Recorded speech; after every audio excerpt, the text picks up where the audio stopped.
Sarah Martinez stepped out of her silver Honda Civic and looked up at the weathered sign reading Thompson's Gun and Tactical.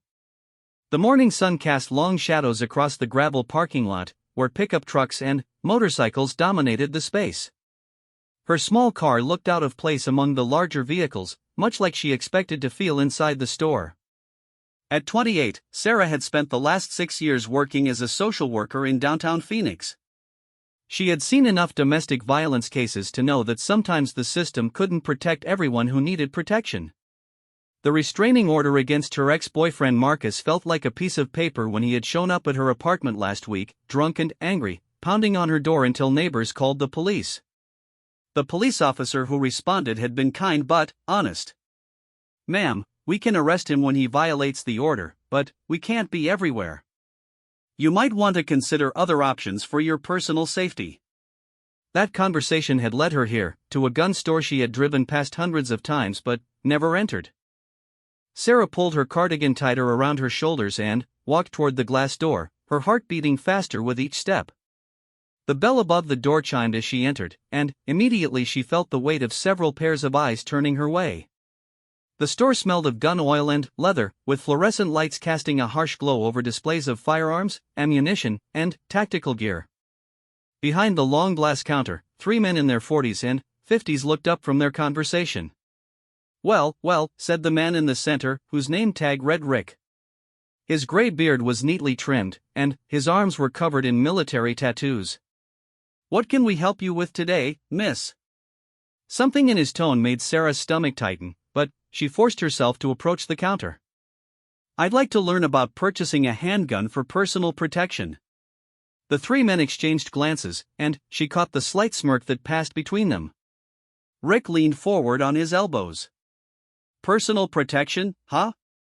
You ever shot a gun before, sweetheart?" "No, but I'm willing to learn," Sarah replied, trying to keep her voice steady. "Willing to learn," repeated the man to Rick's right, whose belly strained against a t-shirt that read, "Come and take it." "That's cute. Jimmy, remember when your wife said the same thing?" Jimmy, the third man, chuckled. "Yeah, until the first time she pulled the trigger and nearly jumped out of her skin. Cried for 20 minutes. Sarah felt her cheeks burn, but she pressed on. "I understand there's training involved. I'm prepared to take classes and practice." Rick shook his head with exaggerated sympathy. "Look, honey, I'm not trying to be mean here, but do you have any idea what you're getting into? Guns aren't toys. They're serious business. Maybe you should stick to pepper spray or one of those little alarms." "I've considered those options," Sarah said, her voice growing firmer. "But I've done my research, and I believe a firearm would be the most effective deterrent for my situation." The men burst into laughter. "Did you hear that?" Jimmy said. "She's done her research." "What did you do, watch a YouTube video?" "Or maybe she saw it in a movie," added the heavy-set man. "I bet she thinks she's going to be some kind of action hero." Sarah's hands clenched into fists at her sides. She had expected some skepticism, but not outright mockery. "I'm serious about this. I have a legitimate need for protection, and I'm willing to do whatever training is necessary." Rick wiped imaginary tears from his eyes. "Oh, we can see how serious you are. That's why you showed up in a cardigan and ballet flats, right? Real tactical there, sweetheart." The other customers in the store had started to notice the commotion. Sarah could feel their stares burning into her back. An older man examining hunting rifles had turned to watch, shaking his head with disapproval. A younger guy in camouflage pants had his phone out, probably recording for social media. "Tell you what," Rick continued, his voice dripping with condescension. "Why don't you go home, talk it over with your boyfriend or your dad, and maybe come back when you've got a man who can help you make this kind of decision?" Sarah's vision went red around the edges. "I don't need a man to make decisions for me. I need protection because a man has been threatening me." "Oh, relationship troubles," Jimmy said with mock concern. "Honey, buying a gun isn't going to solve your boy problems. Maybe try couples therapy instead." The laughter that followed felt like a physical blow. Sarah had dealt with condescending attitudes before in her work, but never anything this blatant, this cruel. She thought about all the women she had counseled who had been dismissed, belittled, and ignored when they sought help. "Look," she said, her voice shaking with anger and embarrassment, "I came here as a customer seeking to make a legal purchase. I have money, I have identification, and I'm willing to follow all the proper procedures. Are you going to help me, or not?"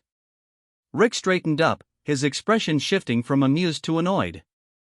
"Attitude's not going to help you here, princess. This isn't some department store where the customer is always right.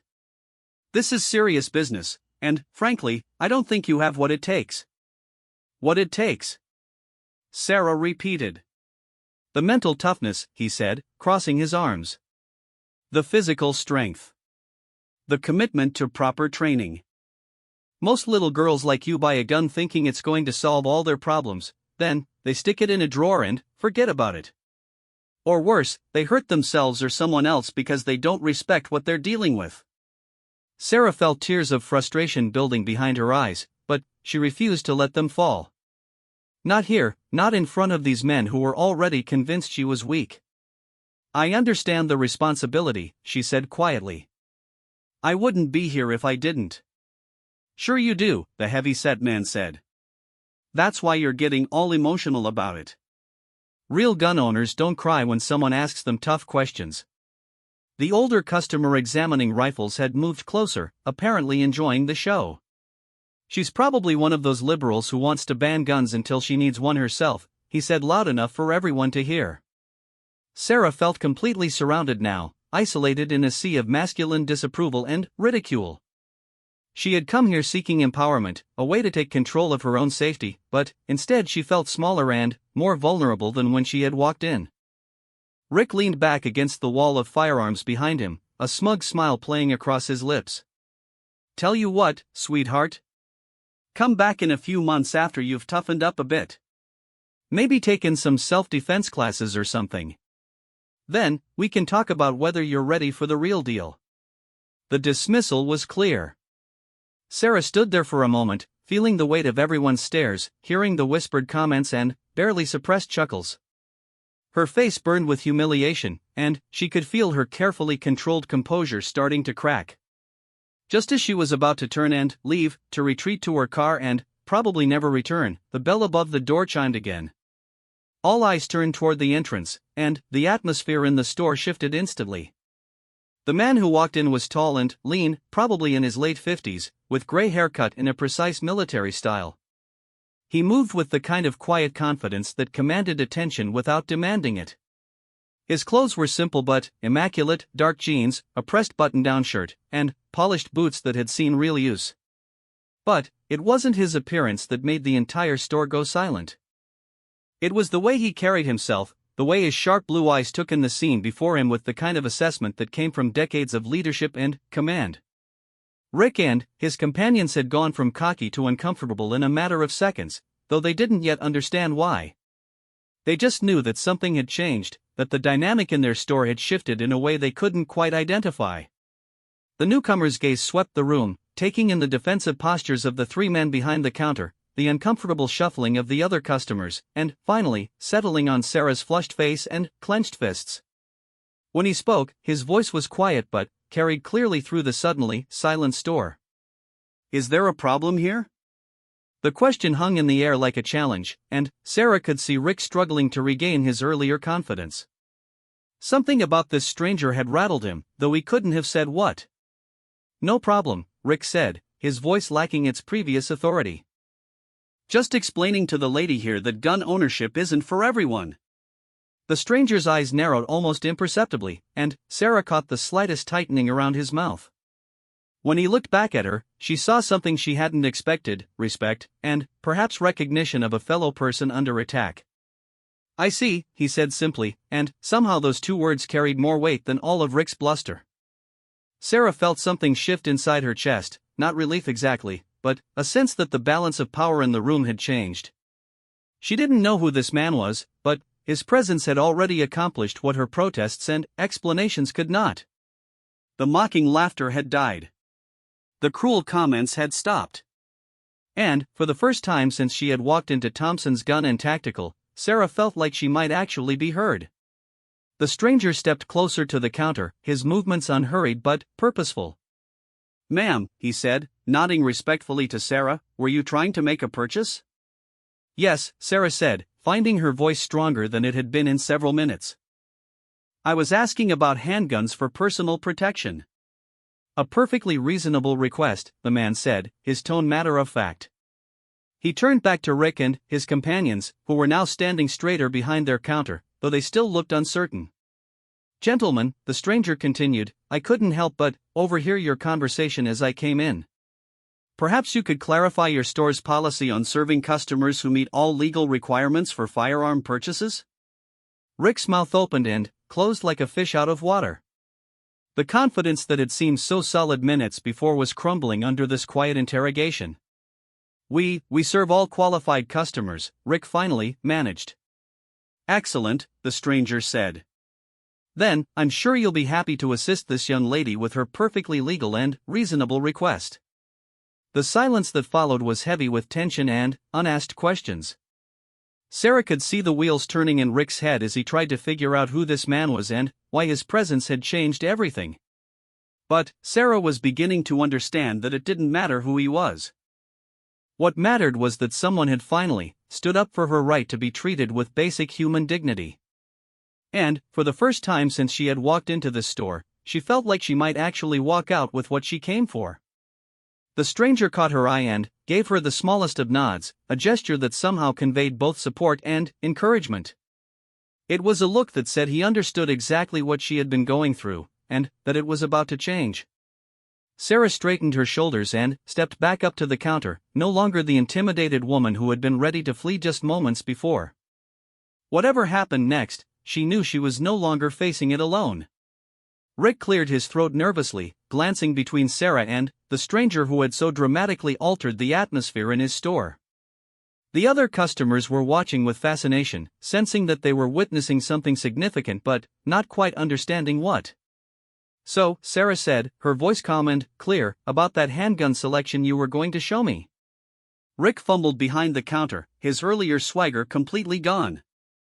The transformation was remarkable. Minutes ago he had been the confident king of his domain, mocking and dismissing Sarah with casual cruelty.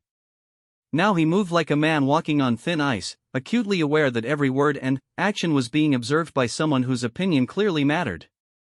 "Right, yes, handguns," Rick stammered, pulling out a set of keys. "We have several options suitable for personal protection." The stranger remained silent, but his presence continued to loom over the interaction like a storm cloud. He had positioned himself slightly behind and to the right of Sarah, not protectively, exactly, but in a way that made it clear he was invested in the outcome of this transaction. Sarah watched as Rick's hands shook slightly while unlocking the display case. The same man who had been so confident in his superiority just minutes earlier was now struggling to maintain his composure. She found herself curious about their mysterious ally, stealing glances at him while Rick fumbled with the firearms. Up close, she could see more details. There was a small American flag pin on his shirt collar. His posture was perfectly straight, the kind of bearing that came from decades of military discipline. Most telling were his hands, calloused and scarred, the hands of someone who had done serious work in serious places. "This here's a Glock 19, Rick said, placing the first pistol on a pad on top of the counter. His voice had lost all of its previous condescension. It's a reliable choice for beginners. 9mm, good stopping power but manageable recoil." Sarah picked up the weapon carefully, feeling its weight. She had researched extensively online, reading reviews and watching instructional videos, but this was her first time actually holding a handgun. It felt heavier than she had expected, more substantial. "Good choice," the stranger said quietly. "The Glock is reliable, simple to operate, and easy to maintain. What other options do you have?" His question was directed at Rick, but there was something in his tone that made it sound more like an order than a casual inquiry. Rick immediately began pulling out additional firearms, describing each one with a level of respect and professionalism that had been completely absent from his earlier interaction with Sarah. This is a Smith & Wesson MNP shield, Rick said, setting down a smaller pistol. Single-stack magazine, so it's thinner for concealed carry. And, this is a Sig Sauer P365, very popular with professionals. The way Rick stumbled over the word professionals told Sarah that he had been about to say something else, probably something about women or civilians, but had caught himself under the watchful gaze of their mysterious companion. Sarah examined each firearm carefully, asking questions about capacity, safety features, and maintenance requirements. The stranger occasionally offered insights, and she quickly realized that his knowledge was extensive and practical rather than theoretical. The most important factor, he told her, is what feels comfortable in your hands and what you're willing to practice with regularly. A gun you don't train with is worse than no gun at all. Training, Sarah said, looking up at him. I know I'll need professional instruction. Do you have recommendations for good instructors in the area? Before the stranger could answer, Rick jumped in eagerly. We offer classes here twice a week. Basic handgun safety and marksmanship. I'm a certified instructor myself. The look the stranger gave Rick could have frozen fire. I'm sure there are several qualified options in the area, he said carefully. It's important to find an instructor who will treat all students with respect and professionalism. The implication was crystal clear, and Rick's face reddened. The other two employees, Jimmy and the heavy-set man, had been conspicuously quiet since the stranger's arrival, but now they were actively avoiding eye contact with anyone. What about ammunition? Sarah asked, determined to get all the information she needed. For training, you'll want standard ball ammunition, the stranger explained. For personal protection, hollow points are more effective and safer for use in populated areas because they're less likely to overpenetrate. Rick nodded enthusiastically, as if he had been about to say exactly the same thing. Absolutely. We carry quality defensive ammunition from all the major manufacturers. Sarah was beginning to understand the power dynamic at play. She still didn't know who this man was, but his authority was undeniable. More importantly, his respect for her as a legitimate customer had completely changed how she was being treated. I think I'd like to start with the Glock 19, she said finally. It felt the most natural in my hands.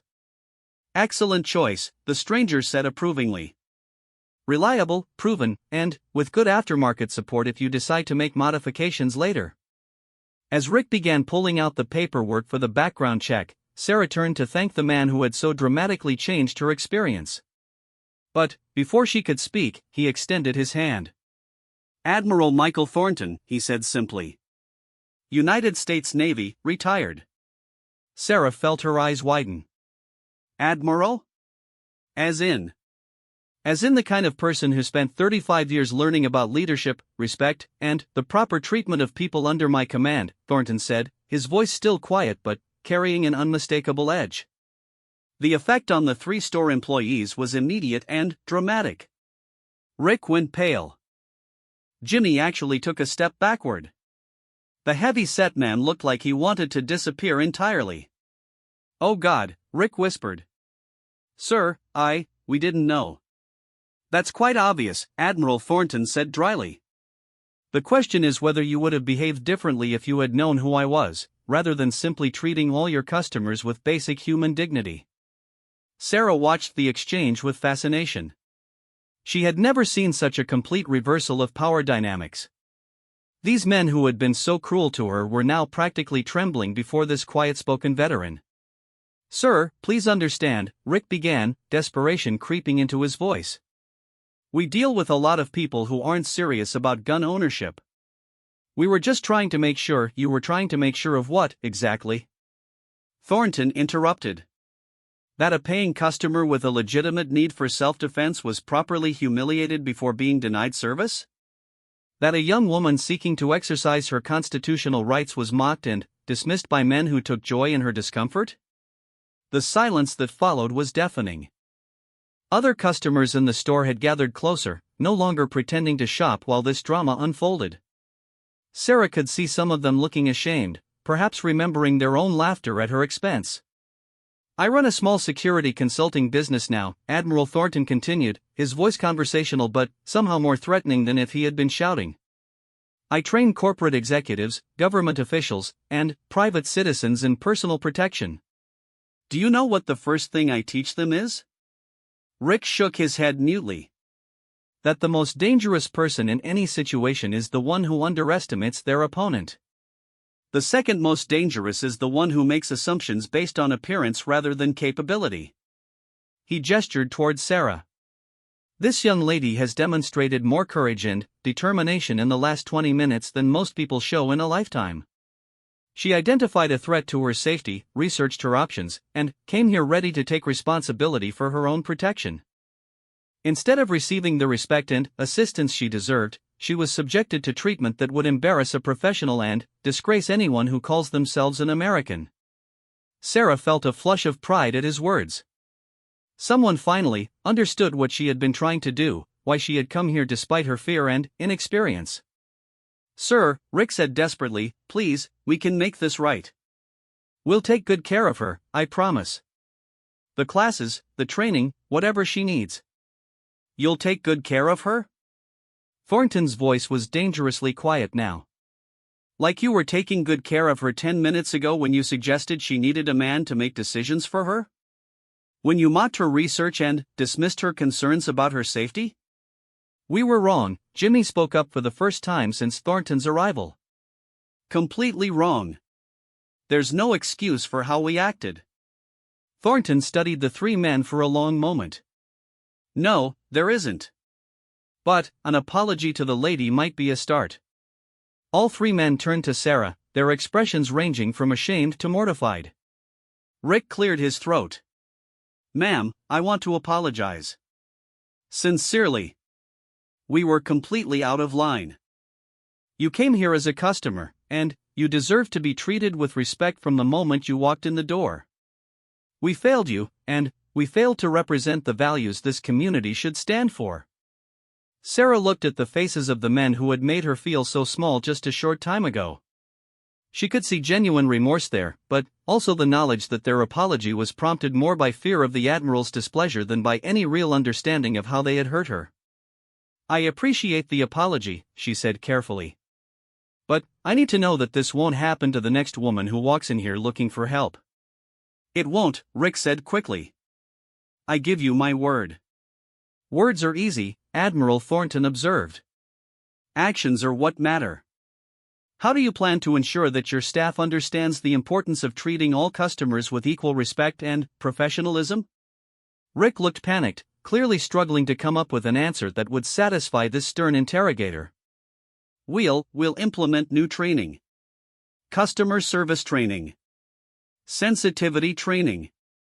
That's a start, Thornton said. I'd also suggest you reflect on why three grown men felt it was appropriate to gang up on a single woman seeking help with a serious personal safety concern. That level of unprofessionalism suggests deeper issues than can be fixed with a training seminar.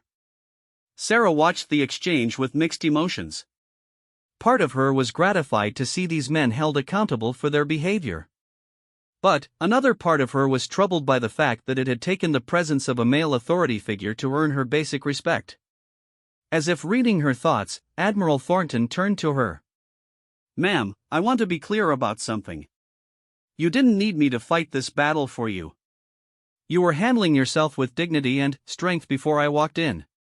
The problem wasn't with you, it was with men who forgot that courage and character aren't determined by gender or appearance. His words hit her harder than she expected. Throughout her career as a social worker, she had fought for clients who couldn't fight for themselves. But, when it came to her own situation, she had started to doubt herself under the weight of their ridicule. Thank you, she said simply. For seeing that. For understanding what I was trying to do. Any veteran worth the uniform understands, Thornton replied. We swore an oath to support and defend the Constitution, and that includes defending the rights of people like you to protect themselves. These gentlemen seem to have forgotten that every American has the right to bear arms, not just the ones who meet their personal approval. Rick and his employees looked increasingly uncomfortable as they realized their behavior was being interpreted not just as poor customer service, but as fundamentally un-American. For men who clearly prided themselves on their patriotism, the accusation was devastating. "Now," Admiral Thornton said, his tone becoming more businesslike, "let's finish this transaction properly." "Miss Martinez," Sarah supplied. "Sarah Martinez." "Miss Martinez has selected a firearm and needs to complete her purchase." "I assume you can handle the paperwork without further incident?" "Yes, sir," Rick said immediately. "Absolutely." "And the training classes, they're complimentary for first-time buyers."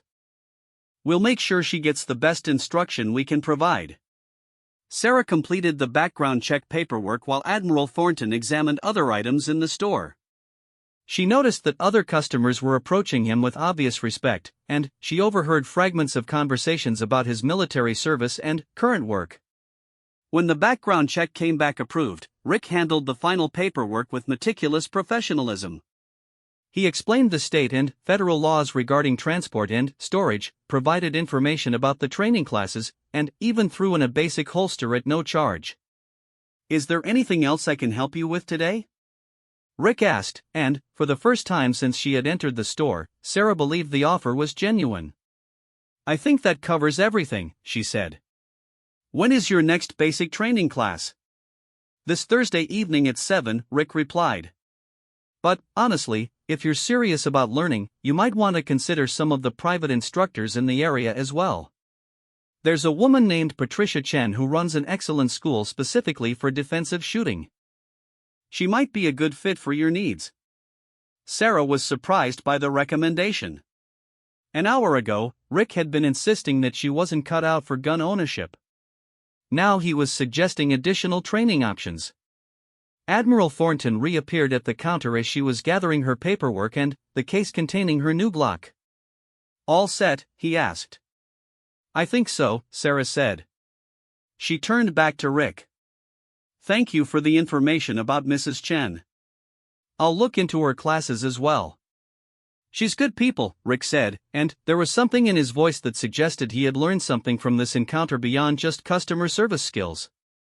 As they walked toward the door, Admiral Thornton spoke quietly. "You handled that well." "It's not easy to maintain your composure when people are attacking your character and capabilities." "I almost didn't," Sarah admitted.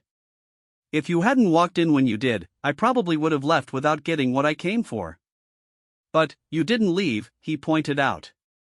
"You stood your ground and kept fighting for what you needed. That's what separates the people who survive from the people who don't." They reached the parking lot, and Sarah turned to face the man who had so dramatically changed her day. "Admiral Thornton, I can't thank you enough. You didn't have to get involved." "Yes, I did," he said simply. "When you see someone being treated unjustly, you have two choices: stand by and let it happen, or do something about it." "I've spent too many years in service to my country to start standing by now." He handed her a business card. "If you need recommendations for training, equipment, or anything else related to your personal security, feel free to call. And remember, you earned your place in that store the same as anyone else. Don't let anyone tell you otherwise." Sarah looked down at the card, Thornton Security Consultants, professional training for professional people. When she looked up, the Admiral was already walking toward a black pickup truck. As she drove home, Sarah reflected on the morning's events. She had gotten what she came for, the firearm and the training information she needed to protect herself. But she had also gotten something unexpected, a reminder of her own strength and worth. The men in that store had tried to make her feel small and incapable. For a few minutes, they had succeeded. But Admiral Thornton had seen something different in her, not a helpless woman in over her head, but a person taking responsibility for her own safety and refusing to be intimidated. That evening, Sarah researched Patricia Chen's training school and signed up for a comprehensive defensive shooting course. She also looked up Admiral Thornton's company and read testimonials from grateful clients who credited his training with saving their lives. But, most importantly, she began to see herself differently. Not as a victim seeking protection, but as a woman taking control of her own destiny. The gun in her safe was just a tool. The real weapon was the knowledge that she deserved respect and had the strength to demand it. The next morning, she would return to her job helping vulnerable people navigate systems that often failed them. But now she carried with her the memory of what it felt like to have someone stand up for her when she needed it most, and the determination to be that person for others when they found themselves fighting alone. Admiral Thornton had given her more than just intervention in a difficult situation. He had given her a model of how to use whatever power and privilege you have to lift up those who need support. And Sarah Martinez was ready to pay that gift forward. 3 months later, Sarah Martinez stood in front of the mirror in her apartment, adjusting the concealed carry holster on her hip. The Glock 19 she had purchased at Thompson's Gun and Tactical had become as familiar as her car keys. She had completed Patricia Chen's intensive defensive shooting course, placing second in her class of 12 students. More importantly, she had gained confidence that went far beyond marksmanship. The restraining order against Marcus had held, but only because Sarah no longer projected the vulnerability that had made her an easy target. Her posture was different now, more alert and self-assured. She walked with purpose and maintained situational awareness that came from weeks of professional training. Today was special, though. Admiral Thornton had called the previous week with an unusual request. His security consulting firm had been hired to provide training for a group of domestic violence counselors and social workers. The client specifically wanted someone who could speak from personal experience about transitioning from victim to empowered individual. "I immediately thought of you," Thornton had said during their phone conversation. "Your story could help other people who are struggling with the same issues you faced." Sarah had been nervous about accepting the invitation. Speaking to a room full of professionals about her personal experience felt exposing and vulnerable. But she also remembered how isolated she had felt during those dark months when Marcus was terrorizing her, and how much it would have meant to hear from someone who had successfully navigated that journey. The training facility was located in a modern office complex on the north side of Phoenix. Sarah arrived early, wanting time to compose herself before facing the group. Admiral Thornton met her in the lobby, and she was struck again by his commanding presence and genuine warmth. "Ready for this?" he asked as they walked toward the conference room. "As ready as I'll ever be," Sarah replied. "I still can't quite believe you asked me to do this." "You earned it," Thornton said simply. "Leadership isn't about rank or title. It's about using your experience to help others succeed." The conference room held about 20 people, social workers, counselors, victim advocates, and a few law enforcement officers who specialized in domestic violence cases. Sarah recognized the look on many of their faces, the weary compassion of people who dealt with human suffering on a daily basis. Admiral Thornton introduced himself and outlined the day's program. "Today we're going to discuss practical personal security for people in helping professions.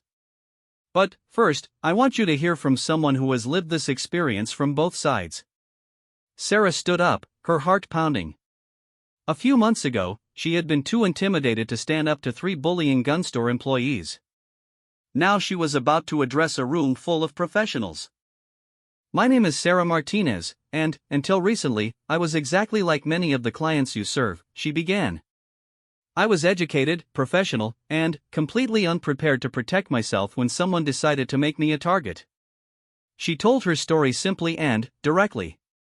The escalating harassment from Marcus. The ineffective restraining order.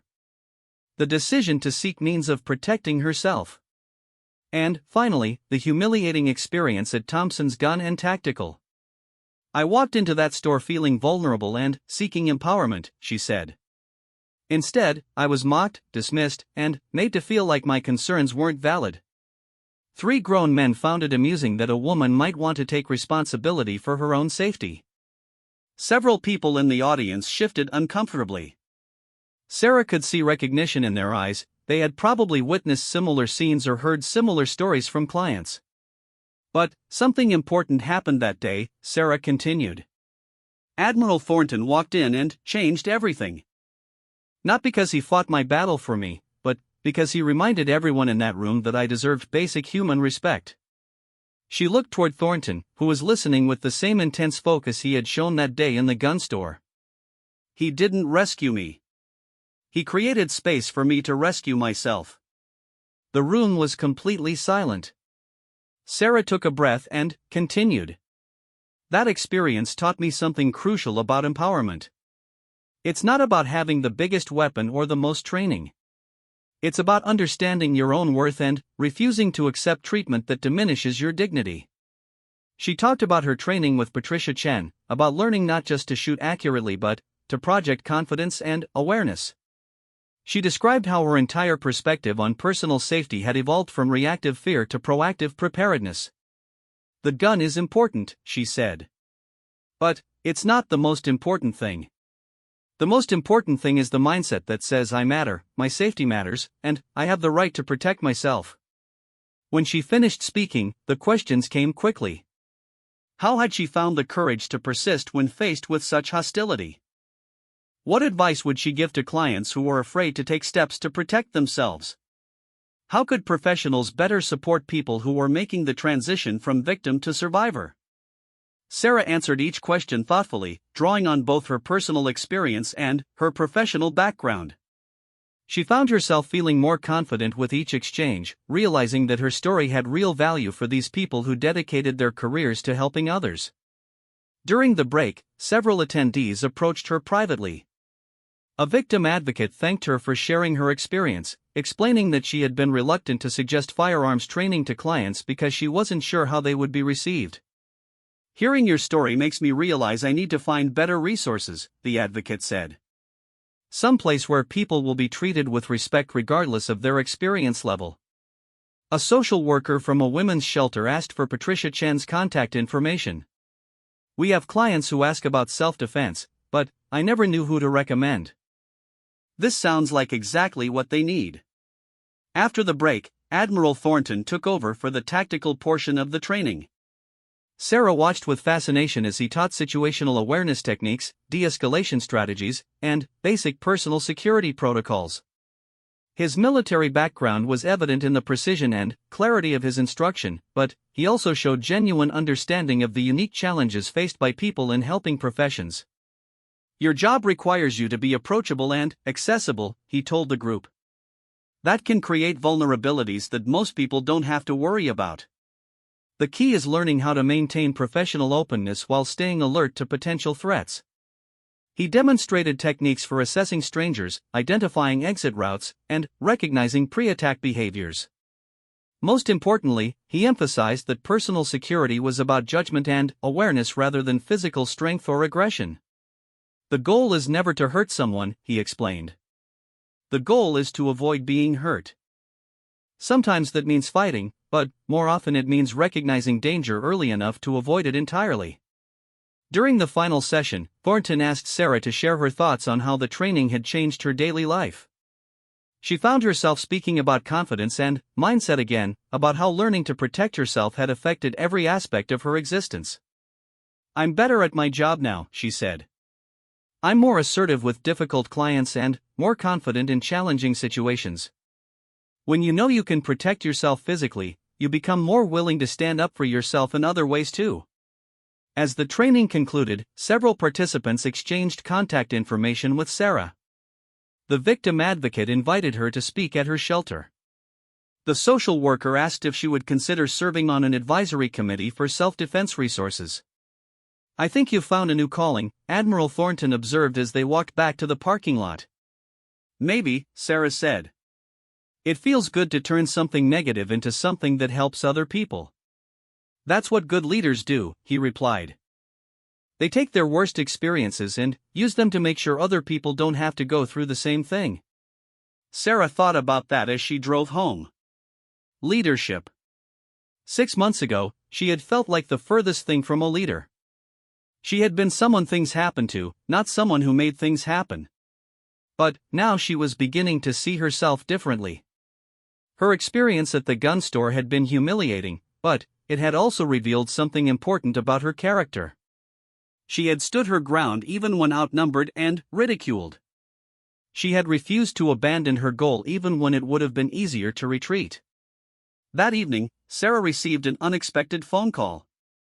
The voice on the other end was hesitant but determined. Miss Martinez? This is Patricia Chen.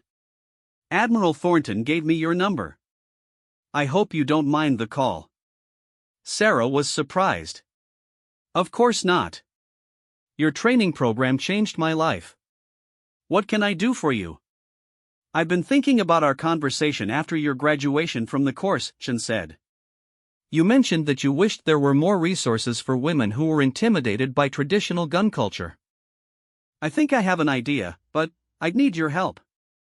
Chen explained her concept, a specialized program designed specifically for women who had experienced domestic violence or harassment.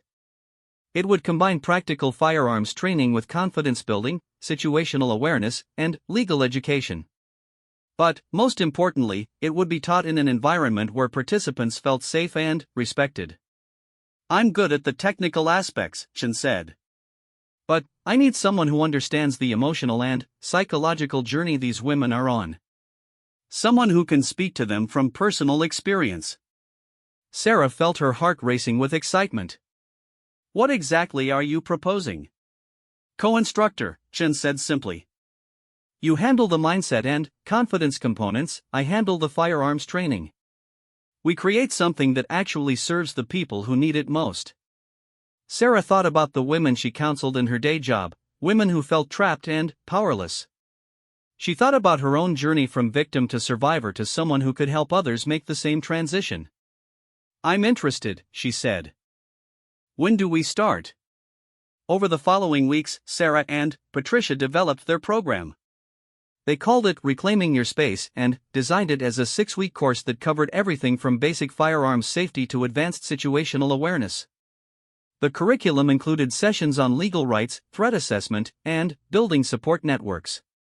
Most importantly, they established clear standards for how participants would be treated. Anyone who mocked, dismissed, or disrespected a student would be immediately removed from the program. The goal was to create an environment where women could learn and grow without fear of judgment. Their first class had 8 participants, all referrals from victim advocates and women's shelters. Sarah was nervous as she looked at the group on opening night. She could see her own past fears and doubts reflected in their faces. How many of you have been told that you're not cut out for this? She asked during her opening remarks. 6 hands went up. How many have been made to feel like wanting to protect yourself is somehow unreasonable or inappropriate? All 8 hands went up this time. Then, you're in the right place, Sarah said. Because this program exists for one reason, to prove that every single one of you has the right and the ability to take control of your own safety. She told them about her experience at Thompson's Gun and Tactical, about being mocked and dismissed and almost giving up. She talked about Admiral Thornton's intervention and how it had changed her perspective on her own worth. But, here's the important thing, she concluded. You don't need an admiral to walk through the door to validate your worth. You're already worthy. You're already capable. We're just here to help you believe it. The program was an immediate success. Word spread through the network of social services professionals, and they had a waiting list for the second session before the first one ended. 6 months after that humiliating day at the gun store, Sarah received an unexpected visitor at her office. Rick, the manager who had mocked her so cruelly, stood awkwardly in her doorway. Miss Martinez? I don't know if you remember me, but I'm Rick Thompson from the gun store. Could I have a moment of your time? Sarah studied his face, seeing genuine humility there. What can I do for you, Mr. Thompson? I wanted to apologize again for how I treated you, he said. But, more than that, I wanted to tell you what's happened since that day. Rick explained that Admiral Thornton's intervention had forced him to examine not just his customer service practices, but his fundamental attitudes toward women and firearms. He had enrolled in diversity training and brought in outside consultants to work with his staff. But the real change came when I started paying attention to who we were serving and who we were turning away, he said. I realized that we were failing an entire population of legitimate customers because of our own prejudices and assumptions. Thompson's Gun and Tactical had implemented new policies and training procedures. They had hired Patricia Chen to conduct monthly workshops on inclusive customer service. Most importantly, they had become one of the recommended retailers for Sarah and Patricia's program. "We've seen our business actually improve," Rick admitted. "Turns out when you treat people with respect, they bring their friends." "Who would have thought?" Sarah found herself smiling at his self-deprecating tone. "It's amazing how that works." "I hear you're doing great things with your training program," Rick continued. "Several of our customers have mentioned taking your classes. They all speak very highly of what you've built." "We're proud of it," Sarah said. "It's exactly what I needed 6 months ago, a place where people can learn without being judged or dismissed." Rick nodded earnestly. "If there's ever anything we can do to support what you're doing, please let me know. Equipment discounts, referrals, whatever you need." After he left, Sarah sat back in her chair and reflected on the journey that had brought her to this point. From victim to survivor to empowered woman to leader and teacher. Each stage had built on the last, but none of it would have been possible without that crucial moment when Admiral Thornton had walked into the gun store. Not because he had solved her problem, but because he had seen her worth when others chose to see only her vulnerability. He had created space for her to stand up for herself, and, in doing so, he had shown her what true leadership looked like. Now Sarah was creating that same space for other women. Every Tuesday night, 8 women gathered in Patricia Chen's training facility to reclaim their power and rebuild their confidence. Some were dealing with ex-husbands or ex-boyfriends. Others were nurses or social workers who had been threatened by unstable clients. All of them were learning that they had the right and ability to protect themselves.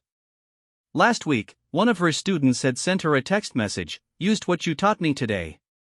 Noticed someone following me in a parking lot, trusted my instincts, went back into the store and asked security to walk me to my car. Turns out it was nothing, but I felt strong instead of scared. Thank you for teaching me to trust myself." Sarah had smiled when she read that message, remembering Admiral Thornton's words, "The goal is never to hurt someone. The goal is to avoid being hurt." Sometimes that means fighting, but more often it means recognizing danger early enough to avoid it entirely. Her student had done exactly that, used awareness and judgment to stay safe. She hadn't needed to draw a weapon or even confront a threat. She had simply trusted her instincts and taken appropriate action. That evening, Sarah called Admiral Thornton to tell him about Rick's visit and to update him on the program's continued success. "I'm proud of you," he said simply. "You've taken a bad situation and used it to make the world a little bit better for people who need help." "I learned from the best," Sarah replied. "You showed me what it means to stand up for people who can't stand up for themselves." "You were always capable of standing up for yourself," Thornton corrected gently. "You just needed someone to remind you of that fact." As Sarah hung up the phone, she realized that was the most important lesson of all. Everyone has the capacity for strength and leadership. Sometimes it just takes the right moment, the right intervention, or the right reminder to bring those qualities to the surface. She thought about the women in her current class, each one discovering her own strength and worth. Next week, they would graduate and move on with their lives. But they would carry with them the knowledge that they mattered, that their safety mattered, and that they had both the right and the ability to protect themselves. And, maybe, if they were lucky, they would have opportunities to pass that lesson on to someone else who needed to hear it. Because that, Sarah had learned, was how real change happened, one person at a time, one moment of courage at a time, one decision to stand up instead of standing by. The gun in her holster was still important. The training and skills she had acquired were valuable tools. But the most powerful weapon she carried was the knowledge that she deserved respect and had the strength to demand it. That lesson, she knew, would serve her for the rest of her life.